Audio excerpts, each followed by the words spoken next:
இரவில் தூங்கும் முன் சமையல் அறையில் செய்யவே கூடாத தவறுகள் என்ன அப்படின்னு தெரியுமா? தினமும் தூங்குவதற்கு முன் கிச்சனில் இதையெல்லாம் பார்த்து சரி செய்து விட்டு தான் தூங்க வேண்டும். இல்லை என்றால் நம் வீட்டில் கஷ்டம் வந்து கொண்டே இருக்கும், கடவுளின் அருள் இல்லாமல். அது என்ன என்று தெரிந்து கொள்ள இந்த பொதுநலம் வீடியோவை முழுமையாக பார்க்கவும். முதலில் அனைவரும் இரவு சாப்பிட்ட பின் ஒரு முறை உங்களின் சமையல் அறையை வந்து பாருங்கள். அடுப்பு சுத்தமாக உள்ளதா? சமையல் அறை மேடை சுத்தமாக உள்ளதா? குப்பை எதுவும் இருக்கிறதா? சிங்கிள் கெட்ட வாடை வருகிறதா என்றெல்லாம் பார்க்க வேண்டும்.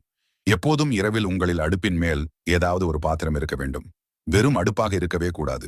அடுப்பு என்று எதுவாக இருந்தாலும் அதான் மேல் முழுவதும் பாத்திரம் இருக்க வேண்டும். வெறும் அடுப்பாக வைக்கக்கூடாது. எப்போவும் சாதம் வடித்த பாத்திரத்தில் அடுப்பில் வைக்க வேண்டும். அதில் சிறிதளவு சாதத்தை வைக்க வேண்டும். சுத்தமாக சாதம் அனைத்தையும் வலித்து வைத்தால் நம் குடும்பமும் அதே போல் வலித்து கொண்டு போய்விடும் என்று சொல்வார்கள். பொதுவாகவே இறைவன் இரவில் நம் வீட்டு சமையல் அறைக்கு வருவார். அங்கு இருக்கும் பத்திரங்களை திறந்து பார்ப்பார்.